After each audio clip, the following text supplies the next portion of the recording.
This time on Roadkill, you asked for it, you got it. Finally, it is a showdown between Blasphemi and my F-Rod in an 8-second quarter-mile showdown.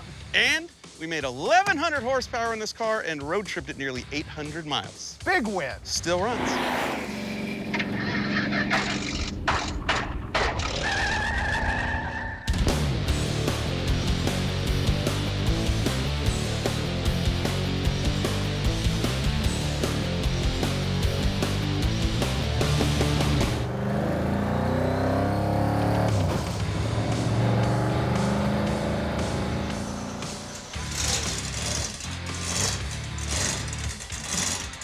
Blasphemi is back. Our 426 based Hemi and a 55 Chevy has been with us since season 1 of Roadkill. Can you even believe that? Has it been that long? It has been that long, and I haven't seen it in, I don't know, 2 or 3 years, and a whole bunch of stuff has changed. Here's our plan. We're gonna start here at Wild Horse Motorsports Park in Chandler, Arizona, make some passes, I guess tune on it, figure out what's gone wrong. And then we're gonna road trip the thing to San Diego, California, right along the border. We have to change the supercharger at a dyno shop, tune it up to make it quicker, then road trip it to Famosa Drag Strip, which is outside of Bakersfield, California, where my own Model A called the F-Rod will be sitting there. And my Model A has gone 8.501 in the quarter mile. This car's never been that fast. It ran a bunch of 60s in Vegas, but since then it's pretty much been broken. And currently that supercharger is wore out, which is why I ordered a blower and sent it ahead of us, hoping that we can pick up power. The car got heavier over the last couple of years because I got tired of, say, the fiberglass trunk lid blowing off. I remember that. So it has a steel trunk lid on it now, which is way heavier than I thought it would be. So I got rid of 19 pounds of battery cable by moving the battery up front.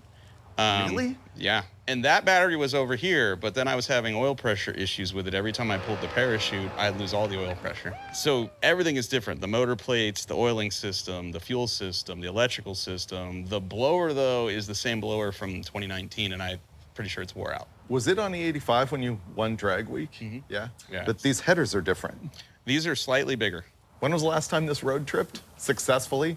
2019. Okay. Let's talk history of Blasphemi. This is my favorite roadkill project car of all time, and it all began with a $2,300 body of a 55 Chevy Bel Air that we bought out of a backyard in Hemet, California. And we hauled it all the way to Oregon to Jim Meyer Racing, slid one of his cool gasser chassis under it. Then we cut the wheel wells, put some cool wheels and tires on it. But the key to this whole car is Freiberger's fault. It was his idea to put a Chrysler 426 Hemi under the hood.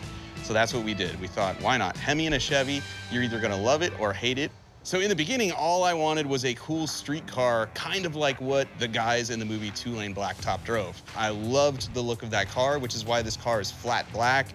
And in the beginning, I didn't really care about how fast it went. I just wanted to look cool. And then somewhere along the line, I lost my mind and just spent every waking moment and most of my money making it faster and faster, until finally, in 2019, Tony Angelo and I won Hot Rod Magazine's Drag Week event, going as quick as 161 miles an hour in this thing. The problem is it's really unreliable and it hasn't gone that fast since. Let's go test it. Let's go find out where we're at in terms of track performance, and then we'll figure out a way to make it more powerful and faster, hopefully before we get to Bakersfield and I have to line up with the F-Rod.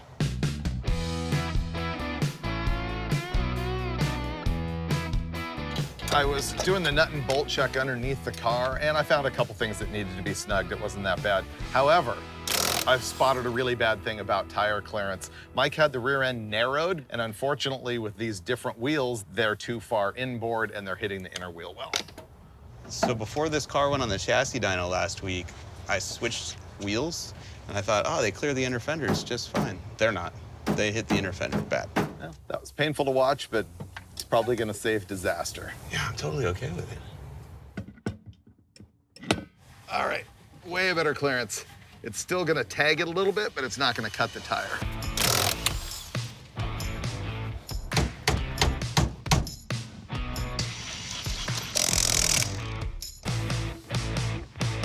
We've gotten through our safety checks and we're ready to go. Put it on track for the first time. You gonna go all out or you gonna take it easy first time down? Nah, you know me, I'm just gonna go. Okay.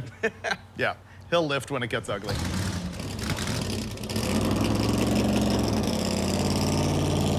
Oh, this is exciting.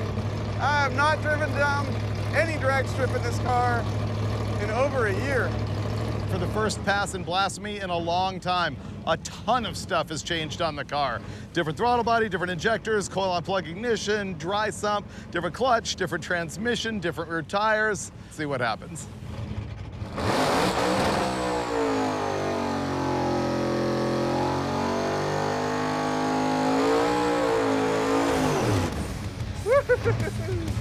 That was fun. Tires are brand new, so we gave them a little bit of extra heat. It's typically a good process for a fresh out-of-the-box tire. All right, getting ready to roll into the beams. We're pre-staged. Now we're staged.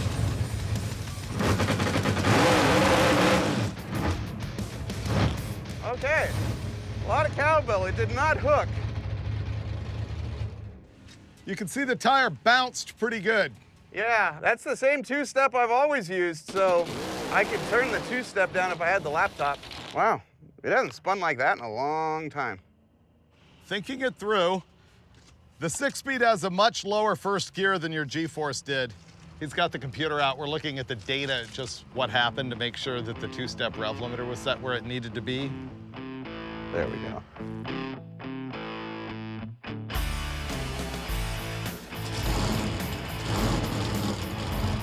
All right, burnout number 2.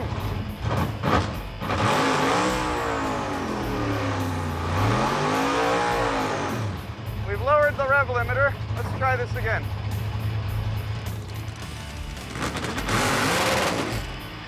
No, just smoke the tires again. So it smashes, but the whole rear end of the car is squatting. It's not separating. That is fairly low tire pressure. Here's what's going on. You saw our first 2 hits, the thing spun the tires real bad. The first time it actually hopped the tire off the ground. Looking at the data, we're realizing that the camshaft was advanced a lot versus the last time he ran this thing. And he just told me that it's making more boost down low than it did on the dyno, which is unusual. So it's making a lot more power, so he's having trouble hooking it up with his old combo. Right now I'm checking tire pressure, which is below 12. Mike contacted Pete Harrell, his engine guy and tuner, and sent him the file out of the computer, the tune-up on the car, and he went ahead and pulled some ignition timing down low to take some power out of the car so that it would launch. Sun's going down, we're about to run out of track time.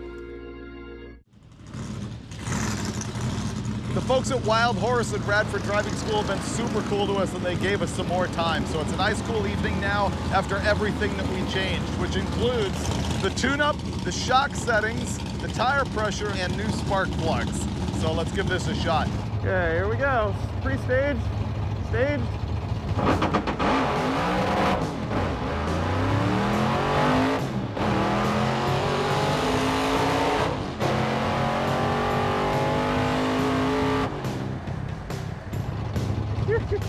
Well, finally got down track. That was a 10:09 at 146 miles an hour. The mile an hour tells you that the car should be way faster. That's a very slow ET for the mile an hour. It didn't fully hook, and he hit the rev limiter in first, and he obviously was granny shifting the thing, but we're headed the right direction. I think he'll probably come back and give it another shot, kind of as is. 10:09, 146. Okay.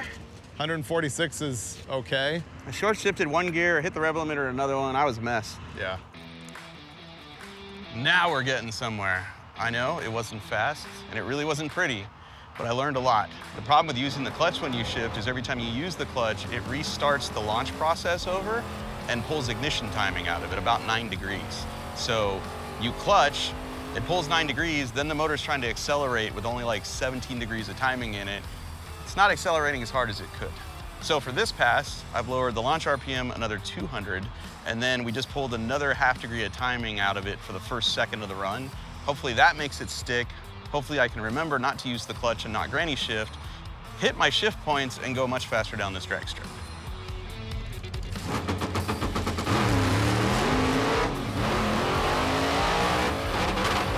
Ah! He's using the clutch. That was better, but it went left. I guarantee the 60-foot was better on that one. Well, that was cool and violent. It left pretty hard, but man, this thing goes left like mad. Unfortunately, it seems to me like he was stepping on the clutch again. When he does that, it reactivates the ignition retard for the launch. So I think he just needs to figure out how to shift it without the clutch. Curious what the 60-foot was, because it was way happier. Oh yeah, it was way better, although you went hard left. Yeah. That's like a ladder bar adjustment. Yeah. Or a real tire pressure problem or a brake dragging. We have a little bit of time left. I'd like to make one more pass, at least down the drag strip, to find out, you know, where we're at in terms of this car's performance.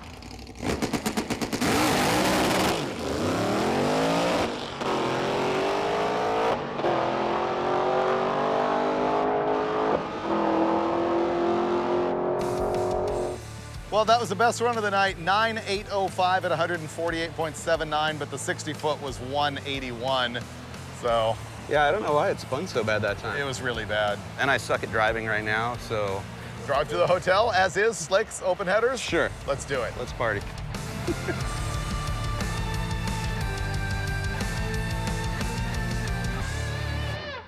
It's road trip day.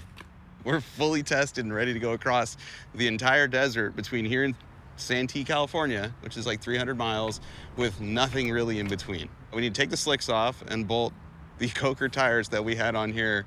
Let's hope it doesn't rain. It won't. Yeah, and then we're going to switch the fuel lines in here because under this trunk floor are two different fuel cells. We're gonna switch the tune in the ECU. We're gonna take the little blower pulley off and put a bigger one on just to slow the blower down, and then put the side pipes on so we go less def, and then go.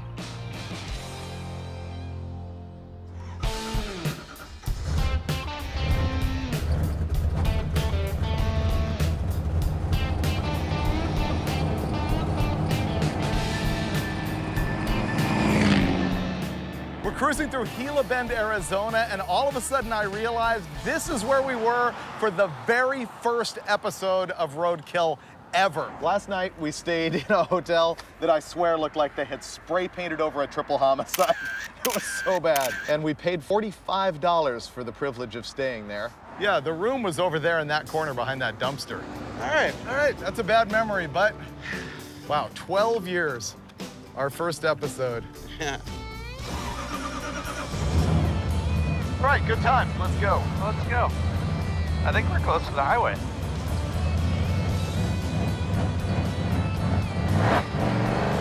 We're probably gonna need to fix that. Yeah, would you throw that spring on there for me?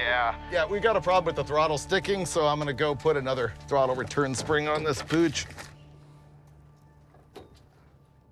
Maybe it's fixed. It's gotta be better than it was.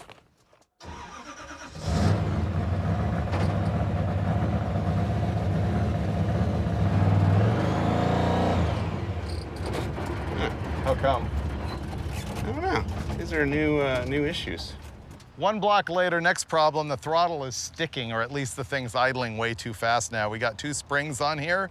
Show them your port plug trick. This throttle body is a prototype made by a guy named Phil Rohr.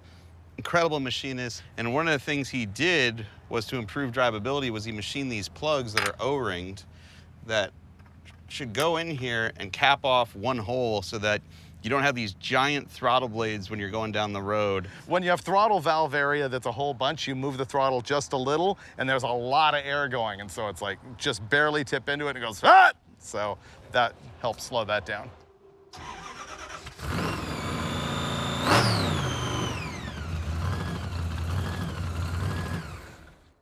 Well, that's not enough spring to do it. This is not a car where you want the throttle to be stuck.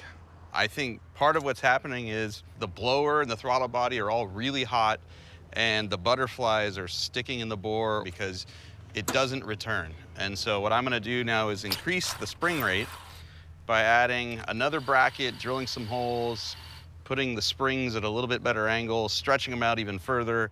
Ignition.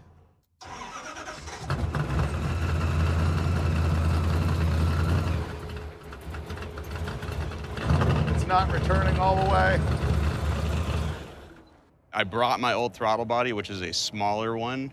That makes less power than this one makes, but the drivability is, you know, at least today, better. So we're gonna take this off right now and go to the old school Hilborn cast throttle body that I used to have.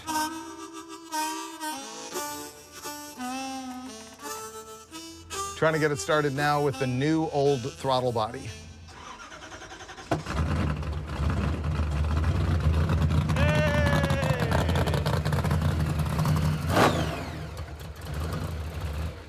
Yay, us.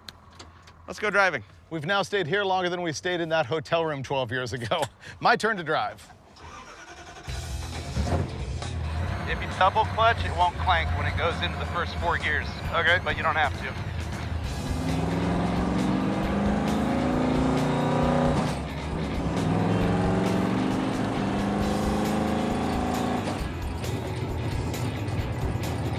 Yeah, you're going 75 miles an hour at 1900 RPM. At 7% throttle and almost 14 to 1 AFR. Now where the blowers is really hot now. Now it's 200. Are the fans and water pump plugged in? I don't recall unplugging them.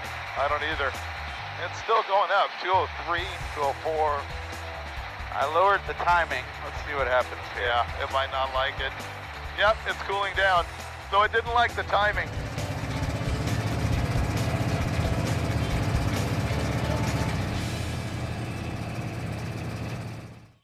What day is today? I have no idea. Oh, it's Wednesday. That's right. Yeah, we're doing good. Yesterday went really well. What did you think? Oh, I got to cruise the thing. This car is actually way better than you think it is on the highway. I was kind of blown away because I haven't ridden in it or driven it since we drove it all the way across the country in like season 3. That's 10 years ago. It's been 10 years. It's been 10 years. Wow. Yeah. You did great. Yeah. Oh, we learned a lot. Yeah. We learned that it wants to overheat if you lean it out on the highway. That was interesting. I think we both believe this supercharger is wore out. Well, I had one delivered to my friend Andy Rawls' shop, like minutes away from here. And Andy is really good friends with the dyno shop. So we're gonna go to Andy's shop, pick up a new blower for this. Then we're gonna go to the dyno shop, test it in its current configuration, then put a new blower on it and see, does it make more boost? Does it make less heat? Does it make more power? This will be pretty cool because I don't think we've ever done a hub dyno on Roadkill. No, I've only ever seen one once.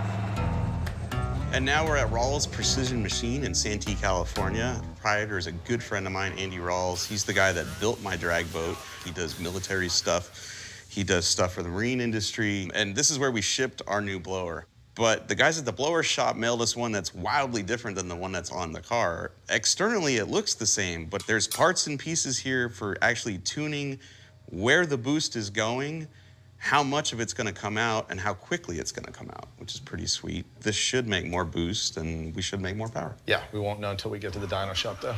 Let's go. Yeah. We're gonna make it. 1 mile on slicks in the rain. We can do it. We can do it. Is this it?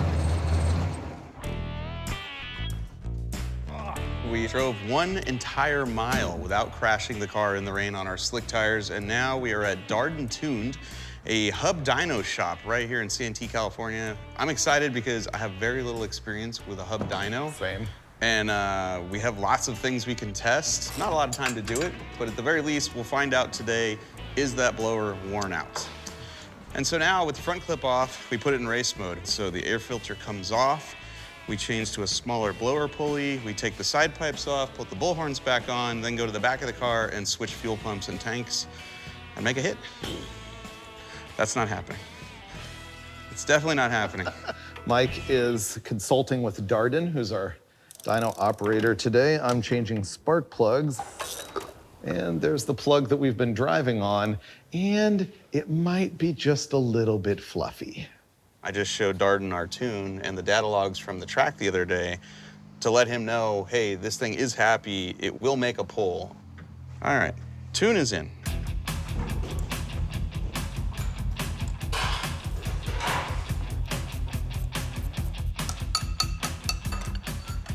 Okay, street pulley.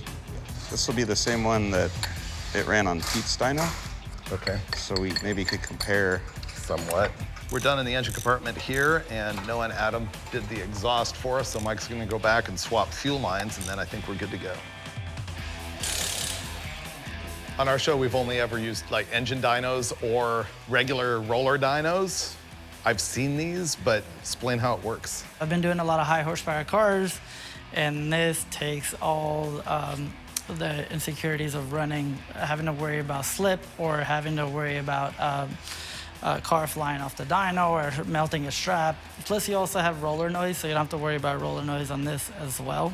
And it's just gonna bolt to the hub and Right, go. so we take the tires off, connect straight to the hubs. So if he ever tries to lift, this will hold it down and you'll be good to go. Is it gonna wheelie? We hope so. You haven't rebuilt this engine in a couple weeks. Let's do this.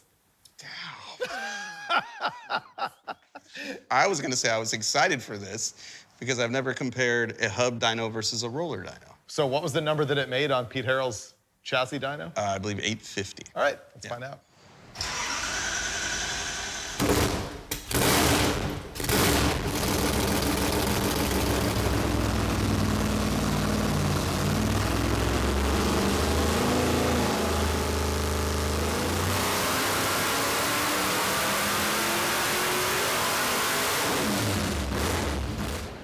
That's a lot of smoke. 940. I'm not entirely surprised. 6,400 RPM. We're gonna go one more because 7,000 RPM. 7,000. Yeah.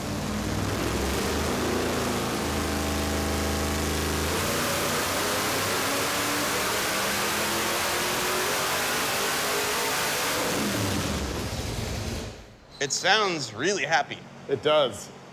On the second pull, we ran it all the way to 7,000 RPM. It made 972 horsepower at the axle and 862 pound-feet of torque. More importantly, Finnegan and Darden are going over the data right now and just making sure that the air-fuel ratio looks good, that there's no anomalies in even like oil pressure and things like that.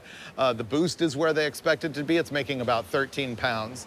So the reason we're spending all of this time tuning an engine with a supercharger we know we're going to take off is because we want to make sure the tune is right, the engine is happy, so that we just take the blower off, put a new one on, make a couple more pounds of boost, hopefully, with the same tune, and see if we gain power.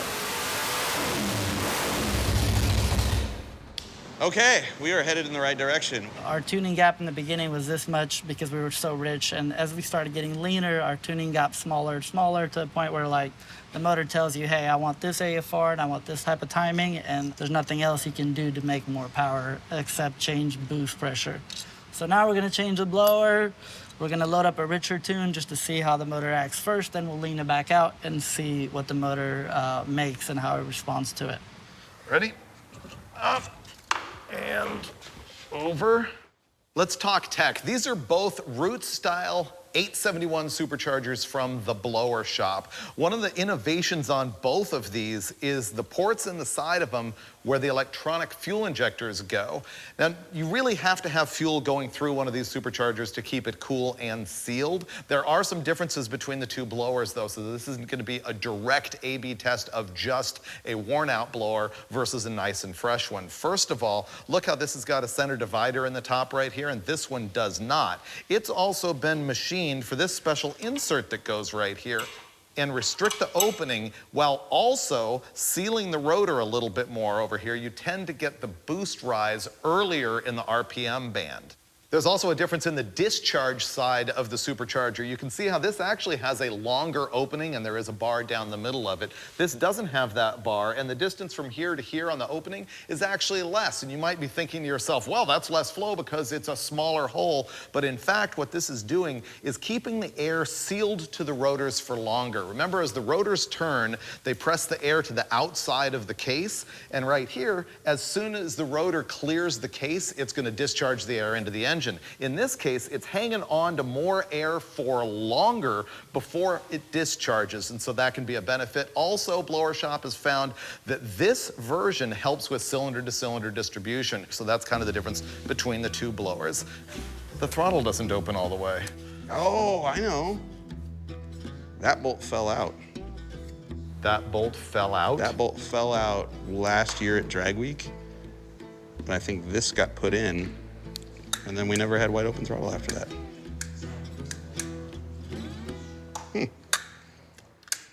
The scientific method is now completely out the window. Remember I told you we were gonna try and do an A/B test between the old supercharger and the new one? And then I showed you some little differences between the old one and the new one. Well, now there's way more. In addition to us adding this little spacer back here, we swung our throttle body in here and noticed that that spacer completely blocks off the airflow from this throttle body. While doing that, I also noticed that this throttle body doesn't even begin to go to wide open throttle because there is a little bolt on it that those guys changed at Drag Week last year that prevented that from happening. So once we realized that, we started looking at this gasket that has been between the throttle body and the supercharger the entire time. Then Darden says, I've seen turbocharged cars kill 20 PSI with a screen like that.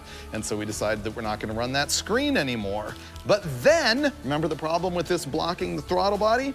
We realized that the blower shop had already given us a solution to that with this spacer. So now that spacer is gonna go there, this is gonna go there. So now we've changed the style of the discharge, the style of the inlet, the screen, the spacer, and having wide open throttle. So there's no more scientific method, but now we're gonna make a lot of horsepower, which is all we really care about, let's be honest.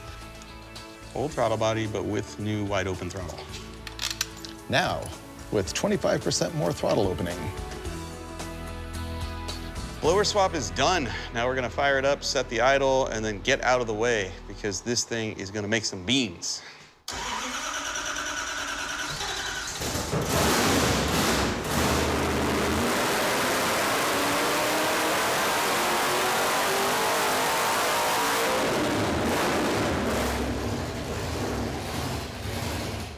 There we go, boys. It's finally working. That's some steam. I got bad news for you, Mr. Berger. So yeah, she's happy. This car has never made that much power. We're gonna make one more harrow pull. We're gonna put a little more timing in it. We're gonna take some fuel away and we're gonna rev the engine another 300 RPM because the last pull we stopped at about 6,900. We're now gonna rev it to 72. Most of the people standing around here think it's gonna make somewhere about 1140, 1150. Yeah, it will, and I'll be totally happy with that.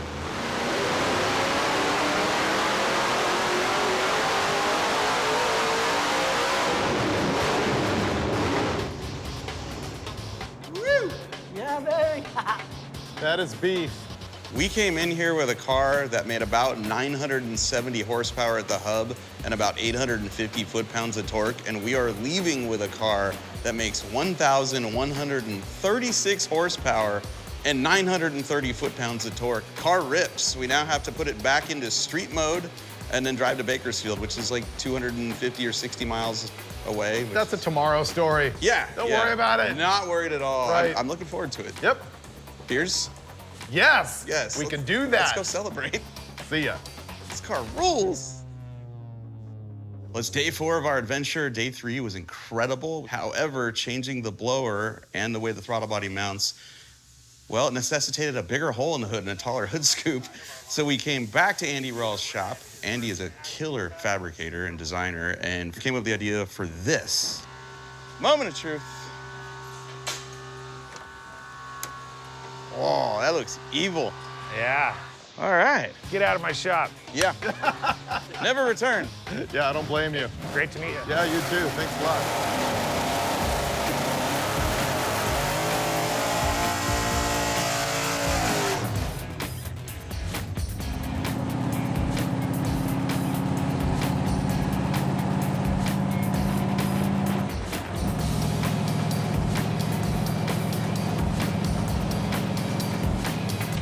We have driven 68 miles since we left Andy Rawls' shop, and now we're broke-ish. I mean, nothing's falling out, but the clutch doesn't want to release, and so that makes it hard to sit in bumper-to-bumper SoCal traffic when the clutch doesn't want to release. And I think the transmission needs to come out, and we need to remove a shim from behind the throwout bearing.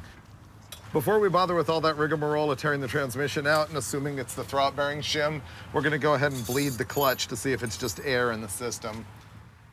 Up, down and hold.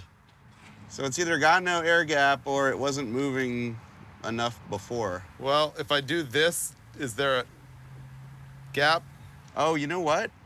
I've got my little camera I could stick in there and see. Yep. All right, definitely an issue with the throwout bearing. So what we're gonna do is take this $30 Bluetooth wireless camera, shove it up through a tiny hole in the side of the transmission to see when it's released, is there a gap? We just bleed it and hit the road, and I think we'll be fine. If there is no gap, we're pulling the trans out and then taking a shim out from behind the bearing to give us a gap. Hey, David, Yep. when I tell you, go ahead and step on it. Okay. All right, go ahead. Down and hold. Let off. Off. I think it's up against it, and we need to pull a shim. Well, we don't know exactly what's going on. Maybe it's a combination of get the air out and adjust the pedal stop, and we'll be cool. We're gonna put it back down on the ground, fire it up, and take it around the block and see if it works better. Coming down. Whoa. Oh my God. That was not good. Tell me that didn't go through the oil pan. It did not, but it is stuck between the axle and the tie rod. The jack didn't roll. Boy, that's dumb. Sorry about that. It happens. Whew, it's gonna be a long night. Can you pull the jack out? Fixed.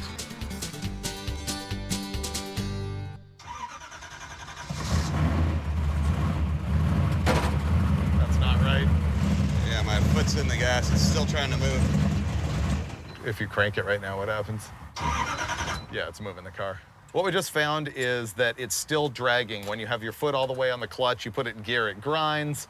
You put your foot on the clutch and crank it without starting it, and it pulls the car, so the clutch isn't fully disengaging. So the next thing he's gonna do is put a shorter bolt on the clutch stop so that the pedal has more travel to see if traveling the bearing more will disengage the clutch. However, the balance you need to play is that if you stroke the bearing too far, then it comes apart, the O-ring seal on the hydraulic bearing pops out, fluid drops everywhere, and it's game over. And even if we take it apart, then we might not be able to get the bearing back together. So that's where we're at.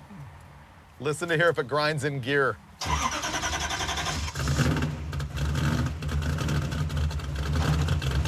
Much better. That's kind of normal. Yeah, I think we're good now. That seems normal for a straight cut trans to me. I don't think we have to take the trans out. We don't think we have to take the trans out, or at least we're gonna make that decision another 5 or 10 miles down the road. Great.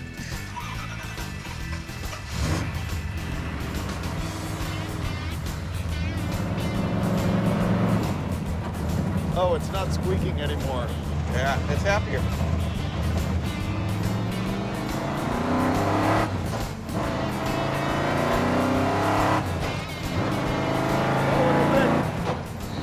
I think it's good.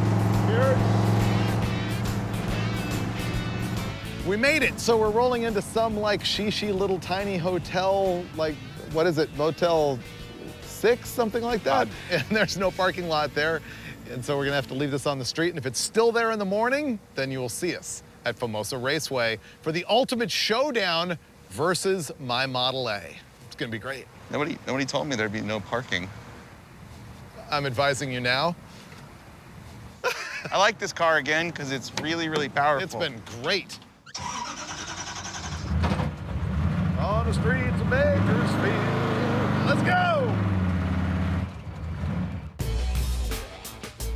We made it. Blasphemi drove all the way from Chandler, Arizona to here, Famoso Drag Strip north of Bakersfield, California.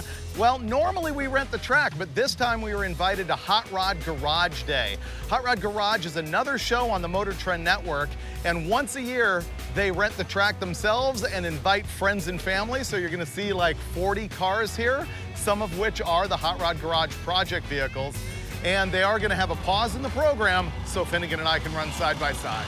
So now we're here ready for the setup of Blasphemi versus my fraud, my 31 Model A Coupe. So this is gonna be good. We're prepping Finnegan's car right now. My car doesn't need a whole lot. My buddy Sam is here, who built the whole chassis on the thing. He's sort of handling the wrenching on the side.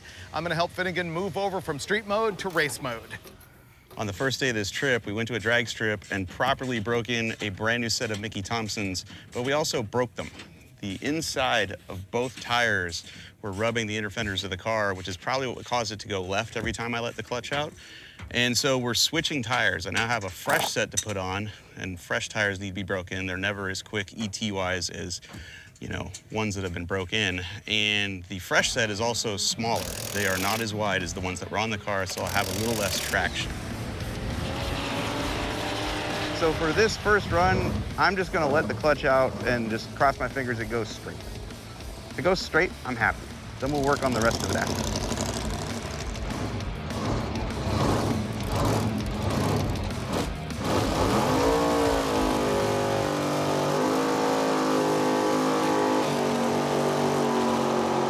Woo-hoo-hoo! That was my first burnout across the starting line ever. Oh, that was so fun. Finnegan's here for his very first hit. He's got the larger blower pulley on it, not the 1100 horsepower tune, but probably like the 1050 horsepower tune.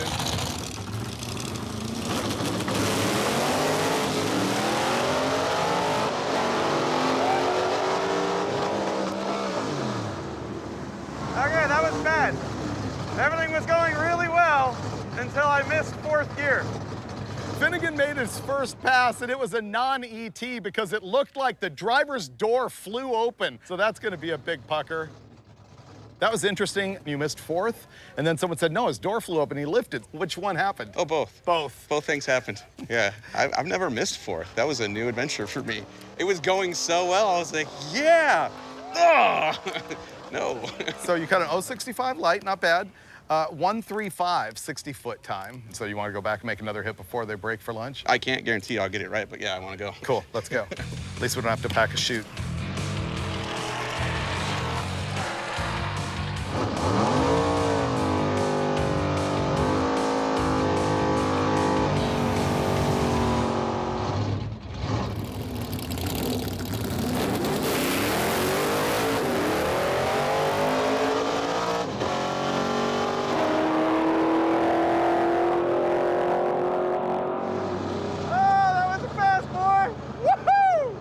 That was better, 889 at 153 miles an hour. Now remember, this car's best ever is 852. His 60-foot was 1345. So pretty good. Now we're gonna take a quick break, probably fiddle with the car a little bit more. I'm guessing he's gonna want to put a smaller pulley on it. And we'll find out if he can do quicker than that. 889, 153. Oh, and the little pulley. Oh, dude. We're gonna have a good race. This is my 31 Ford Model A that's gonna be running against Finnegan. You've never seen this car on Roadkill. It was built entirely on Roadkill Garage by my buddy Sam, who you'll see in the background, like helping me out with this thing, and also by Steve Dulcich and myself, and the engine by my buddy James Bostic. It's a 31 Ford Model A. It weighs 2,450 pounds. The engine is a 572 big block Chevy. It's actually the same heads, crank rods block that I used at Bonneville to run my fastest time ever. This thing has been 261 miles an hour at Bonneville. It makes 950 horsepower. It's got a Gearstar Power Glide, Mosier 9-inch, 410 gears, 31-inch rear slick from Mickey Thompson. So when you put that much power with this much lightness, you get a best ever ET right here at Famosa of 8.501 seconds at 151 miles an hour. Maybe it went 155 on that one. Here's what makes this race actually personal for me. Finnegan has supercharger, EFI, like strain gauge on the shifter, I think, all sorts of rocket science. I went exactly the opposite direction. This has no power adder. It's carbureted. It doesn't even have an electric fuel pump. It's a mechanical fuel pump. So even though they're both retro-looking cars, this is very much like new technology with boost versus old technology, all motor.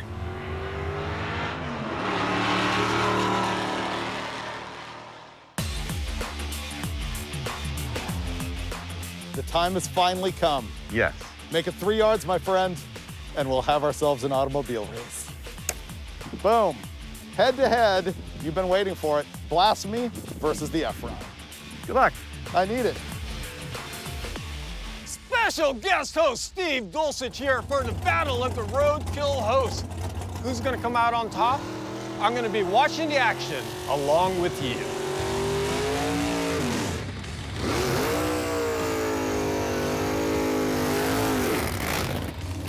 All right, ladies and gentlemen, we are off to the races.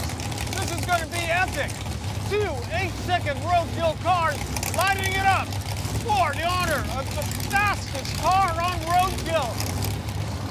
Here we go.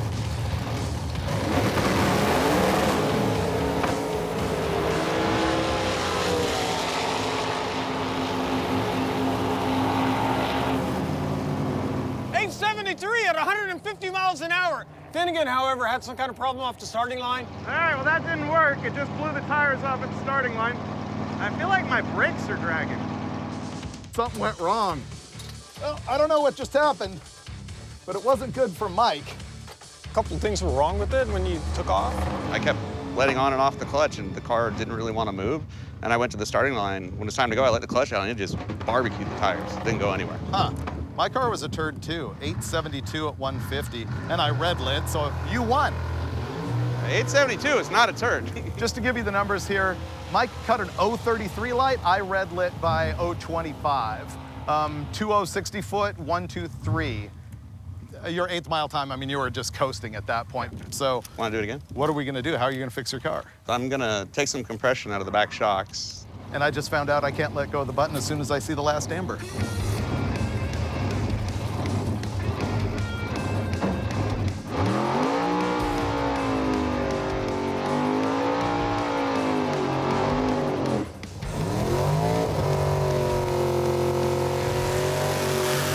Wow! What a burnout!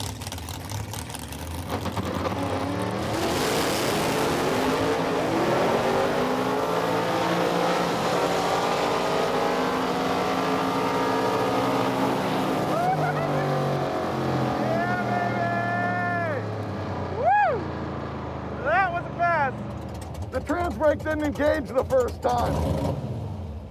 Oh, that was a bummer. Freiberger took it, H71 to an H77. We're talking just 600ths of a second between the two cars. That is that close, but close doesn't count. Are you okay? Yeah, you? My trans brake didn't work. Oh. Yeah. I thought you beat me down here, because I was like, where is he? And then I saw you there. No, you were ahead of me the whole way because I messed up. I'm sure I didn't even get a time. Okay, honestly, I'm walking away disappointed because my car is slow and I feel like I never got a good pass on that last one. My trans brake button, you gotta really get your finger down in the hole, and I didn't. So I rolled deep, and then by the time I was back on the button, it was at the second amber, and then I left. But check this out, I do have the data right here. First of all, you won one and I won one. Okay. You won the first one because I red lit. Oh. I won the second one because you red lit. I did? Yes, you Oh did. my God. However, Oh, God. check this data. This is what saves the episode, in my opinion, because I'm annoyed with myself and my car. But look at this, 60 foot, me, 1297. You, 1294. Oh. Okay. It got better. And 8th mile, 5.539 Okay. to 5.590. Oh. Okay, Oh. so they ran the same to the 8th mile. I was a little bit quicker. Out the back, me, 8718, you 8775. Oh, that would have been a good race. And you went 154, I went 152. If we had both been on the tree, that would have been a great race. Wow. First, let me go the negative. My car is 2/10 slow, and I was a disaster on the Christmas tree. Now let's go positive. We both ran 8s. You made more power than you ever have. You drove your car from Phoenix to here. We finally ran them both side by side. And if you bench race this ticket away from all of the reaction time garbage, they were really, really close, and it would have been a good race. We're gonna have to do this again. We have to do it again the right way. This was not that. Hemi in one piece is probably the biggest victory of the whole thing. It's not on fire and the rods aren't laying on the ground. I'm good.